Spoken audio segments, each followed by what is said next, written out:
A noite parecia estar mais escura do que antes. Eu conseguia sentir um vento frio correr por entre as árvores. O cheiro de alecrim que vinha do incenso que eu acendi tomava conta não só de mim, mas da minha mente. Sentei-me dentro do círculo mágico e à minha frente um altar com frutas, carne de um inocente, 2 velas vermelhas, incenso e um espelho negro. Você me pergunta para que tudo isso, não é mesmo? Bem, então eu vou te explicar algumas coisas. Vocês já perderam uma pessoa que amam? Uma namorada, pai, mãe, avó, um melhor amigo? Bem, existem práticas antigas dentro da necromancia que remetem à ação de contatos com espíritos, os trazer à vista, falar com os mortos e coisas assim. Sabe, eu fiz a maior besteira da minha vida esses dias. Cometi um erro de achar que seria fácil. Fui tolo e ingênuo. Cresci numa cidade grande do centro-oeste. E por causa do que fiz, não vou contar nem o meu nome, e tampouco o nome da minha cidade. Aliás, o que vou lhes contar servirá como um aviso aos que querem brincar com o sobrenatural. Meu amigo faleceu recentemente em um trágico acidente de moto. Ele estava vindo de uma cidade próxima, e nós estávamos numa busca pessoal por conteúdos sobrenaturais. E ele tinha achado um certo livro para comprar nessa cidade aqui próximo, num aplicativo de compras e vendas. Tanto eu como ele tínhamos um bom conhecimento dessas práticas. E tínhamos como finalidade ficarmos ricos e mudarmos de vida. Bem, nós éramos de classe média baixa, mas a ganância corrompe o coração do homem. Não posso lhes dizer que isso o matou, e nem tenho prova disso, mas posso garantir que ele não era de vacilar. E a moto dele nunca tinha o deixado na mão. Ele tinha uma Teneré 660 que nós chamávamos de pé de pano. Chamávamos assim por ser branca e ser uma companheira de viagens. Ele andava sempre com seu pé de pano, e eu com a minha Transalp 700, que eu chamava de vermelhinha. E essa era a nossa combinação. E sempre viajávamos nas motos para trilhas e festas nas proximidades. Ele era muito habilidoso e lembrou que uma certa vez a gente vinha de uma festa. E estávamos descendo a serra rumo à nossa cidade. A noite era de chuva grossa, mas mesmo assim vínhamos muito rápido. E em uma das curvas da serra, ele saiu bem de frente a um carro que estava fazendo uma ultrapassagem ilegal e perigosa. E como gato, ele freou a sua moto. Deixou deslizar um pouco, voltou umas marchas e passou pelo lado entre o carro e o paredão da serra, onde só cabia mesmo a sua moto. Mesmo muito assustados, quando terminamos a descida, olhamos um para o outro e rimos. E foi como se aquilo que passou há pouco não passasse de um susto normal. O meu amigo tinha muito controle de si e de sua moto, e ele era de fato incrível. Dito isso, não faz sentido o acidente dele. Eu vi como aconteceu, e posso afirmar que não faz o mínimo sentido. Vou lhes contar como foi, e vocês terão o meu panorama do que realmente aconteceu. Fomos à cidade para comprar de um colecionador uma edição original do livro O Corvo Negro. Este é um grimório poderoso no qual contém ensinamentos muito importantes e valiosos sobre artes ocultas, pactos e essas coisas. O dono jurava de pé juntos que era autêntico o livro. E por se tratar de uma edição rara, ele queria quase R$ 2.000 pelo livro. Eu e o meu amigo decidimos que não pagaríamos R$ 2.000 num livro sem antes o ver. Então, como a cidade do vendedor era bem próxima, decidimos ir vê-lo pessoalmente.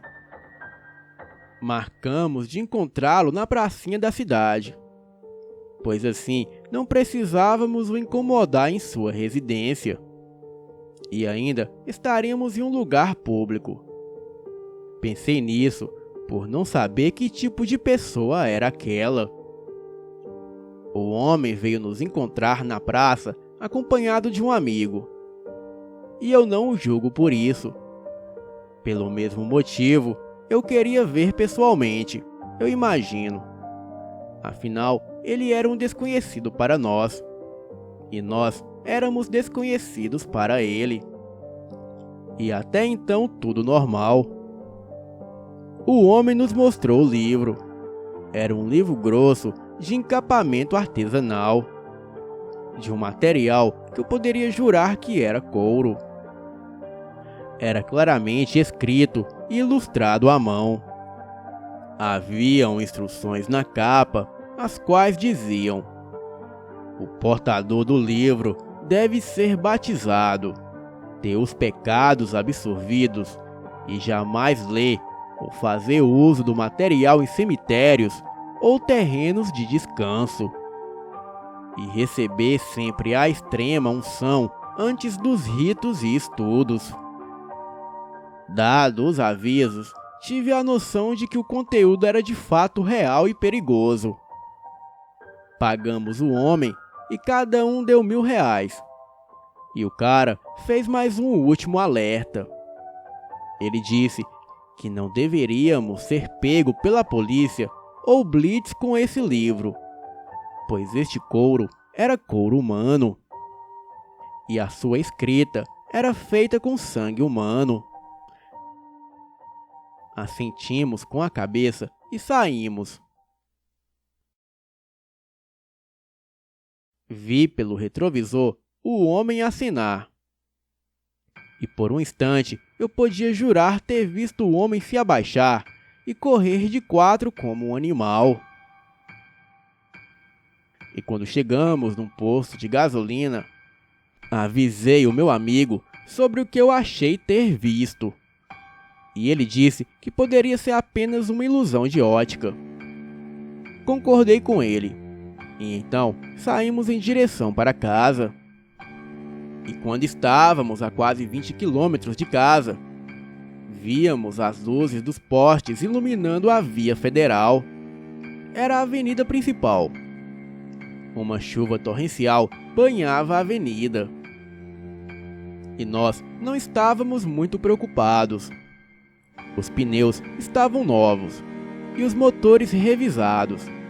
E tudo estava tinindo. E eu ia a uns 80 km por hora. E o meu amigo a poucos metros em minha frente. Vi quando ele reduziu.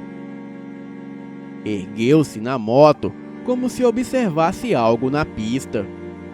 E em seguida ele olhou para trás, olhando para mim. E de repente começou a acelerar forte. Eu estava chegando a 170 km por hora e não o acompanhava. E vi quando a sua corrente travou e a moto começou a deslizar na pista. Ele fazia zigue-zague e logo então caiu. A sua queda foi a 120 km por hora e eu parei em seguida. E então corri em seu socorro. E para não minha surpresa, ele já estava sem vida. Tinha marcas de arranhões em sua jaqueta e no seu corpo. Chamei a polícia e apanhei o livro para evitar ser preso. Não que eu acreditasse, mas eu não queria transformar a morte do meu amigo num caso de polícia. Foi dureza contar aos seus pais o que havia acontecido. Muito por parte de não poder falar o que estávamos fazendo ali. Principalmente por conta dos pais deles não terem a mente aberta para essas coisas. São cristãos católicos e fervorosos. E essas práticas não eram bem vistas para ele. No dia do enterro, choveu muito. E me lembro que o padre lia o Salmo 91, quando vi de longe uma figura que parecia ser um homem, que estava assistindo o enterro de longe. Eu não conseguia ver o seu rosto direito, mas sentia que aquilo não estava certo. E meio que de repente eu comecei a passar mal. As minhas pernas fraquejaram e a minha visão ficou embaçada. E eu senti um calor muito forte. Senti irmãos me segurarem, e eu posso jurar para vocês, e eu ouvi o meu melhor amigo que havia morrido dizer que precisava de mim e que queria que eu o ajudasse, e me mandou dar um fim naquele livro. Acordei na manhã seguinte ao velório, com a minha mãe me olhando. Segundo a minha mãe, eu tive uma crise de choro. Comecei a gritar umas palavras que ninguém entendia, e falava de um homem no enterro, e apontava para uma direção que ninguém via. E só me aquietei depois que o padre fez uma oração expulsando o mal dali. Fiquei preocupado e não comentei com a minha mãe sobre o livro. Abri o aplicativo de vendas, onde compramos o livro, mas não tinha nada, nenhuma mensagem, e nenhuma negociação, e nem sequer rastros daquele perfil. Corri para a mochila para procurar o livro, e ele estava lá. Então, eu passei o dia inteiro lendo e relendo. Averiguei alguns fatos. Comparei com textos da internet para saber se era de fato original. E todos os relatos tinham algo em comum. Todos diziam que nenhuma pessoa normal poderia o portar. E poucos poderiam possuir o livro. E muitos diziam que era do próprio diabo. Com muito medo, eu continuei estudando o livro. E quando dei por mim, já estava na hora de dormir. O tempo havia se passado e eu nem tinha percebido. Marquei a página do livro, fechei e fui dormir na cama que ficava bem na frente da mesa onde eu estava estudando. E mesmo com uma sensação de medo muito grande, apaguei a luz do quarto, de forma que só a luz do corredor ficava acesa, iluminando um pouco o quarto. No fim da noite, eu acordei com batidas na porta do meu quarto. E a luz da casa parecia ter acabado. O som das batidas da porta eram as mesmas que o meu amigo fazia, que era algo nosso, uma espécie de código. Ele dava 3 batidas do lado de fora, e eu batia 2 vezes do lado de dentro. Era o sinal de que ele poderia entrar. Quando eu ouvi as batidas, eu lembrei do meu amigo. E com muito medo, eu corri e tranquei a porta. E a batida se repetiu. E com a porta trancada, eu dei 2 batidas na porta. E aquilo forçou a porta várias e várias vezes. Eu comecei a sentir um cheiro de coisa podre na porta. Gritos e gemidos enquanto algo batia e arranhava a porta. Pouco tempo depois, o silêncio era terrível. E então, um sussurro veio ao meu ouvido dizendo: "Você me fez morrer." Nem me deixou contar a minha versão do que aconteceu. Comecei a gritar e quando dei por mim, os meus pais estavam me segurando na cama. Segundo eles, eu estava me debatendo e falando coisas estranhas, como algo sobre deixar o meu amigo morrer. E assim, eles decidiram que iriam me levar para um psiquiatra no dia seguinte. E que até o amanhecer eu dormiria no quarto deles. Mas quem disse que eu dormia? A todo tempo eu via algo correr na casa. Mas quando não era um animal grande correndo de 4 patas, era uma pessoa correndo e falando coisas desconexas. Naquela manhã, eu me levantei mais cedo que todos. Apanhei o livro e o coloquei na mochila. Levei comigo a minha arma e algumas coisas. Apanhei a moto e fui para a mesma cidade que comprei o livro. Passei o dia procurando o homem que me vendeu o livro. Passei as características dele para as pessoas, mas ninguém o conhecia. E quase no fim da tarde, uma senhorinha que estava vendendo espetinhos disse que eu estava procurando era um rezador que morava numa chácara na saída da cidade. E que se eu o procurava era porque as coisas estavam péssimas. Então, ela me deu o endereço certo. Fui para tal localização e lá chegando eu não achei quase nada. Apenas uma casa abandonada caindo aos pedaços. As paredes da casa marcadas com símbolos que me eram familiares. E abrindo tal livro, achei uma parte que dizia que tinha uma entidade que poderia ser contactada para falar com os mortos. Os rituais falavam que deveria ser feito na floresta, em uma mata quieta e à noite, e que deveria ser sem fogueira. E também deveriam levar velas vermelhas, frutas, incenso e a vida de um inocente, que poderia ser um gato, galo, galinha ou cachorro. Levei tudo para a floresta, e como carne de um inocente, eu levei uma galinha. E quando cheguei na mata, já eram quase 8:30 da noite. Montei tudo. Eu estava quase em transe. Fazia coisas como que por algum impulso sobrenatural. E como eu já mencionei, a noite parecia estar mais escura do que antes. Eu conseguia sentir um vento frio correr por entre as árvores. O cheiro de alecrim que vinha do incenso que eu acendi tomava conta não só de mim, mas da minha mente. Sentei-me dentro do círculo mágico e em minha frente havia um altar com frutas, carne de um inocente, 2 velas vermelhas, incenso e um espelho negro.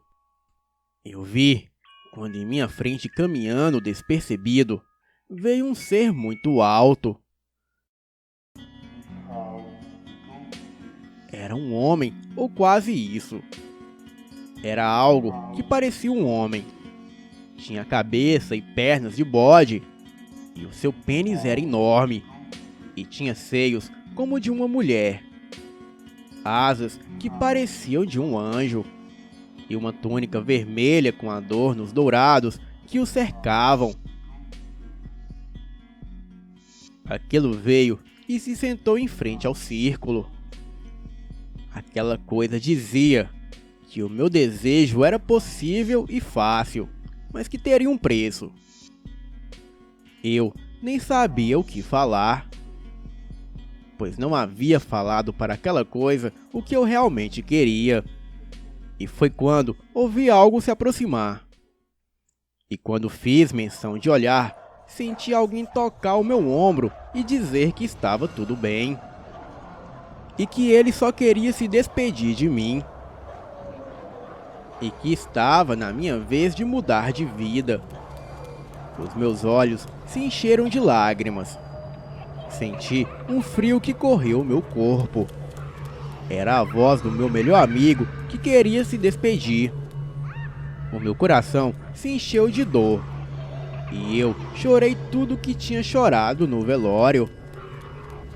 A coisa se erguia na mata e disse que era sua hora de ir, mas que o preço era que eu deveria usar o livro e que eu deveria usufruir dele em 7 anos. E logo após os 7 anos, o deveria passar para frente. Me mandou me afastar da igreja e das pessoas de lá.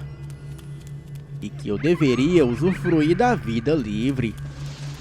Aquela coisa se levantou, abriu um sorriso horrendo, como quase psicótico, e saiu em seguida. Mais uma vez, eu senti a fraqueza correr ao meu corpo e apaguei. Acordei em casa e o livro estava guardado, e os meus pais me olhando. Quando perguntei o que tinha acontecido, eles disseram que eu havia chegado a pé. E depois disso, nada de estranho aconteceu. Eu fui buscar minha moto na cidade, onde eu vi aquela coisa na floresta.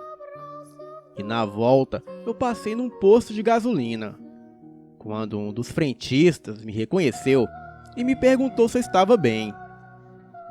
Eu perguntei ele por que ele perguntava isso, e ele me disse que dias atrás ele tinha me visto passar caminhando pela BR como se estivesse muito bêbado ou drogado. Eu ri e disse a ele que estava meio bêbado. Bom, é isso.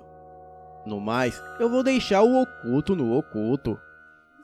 E se acontecer mais alguma coisa, eu volto aqui para relatar para vocês no canal.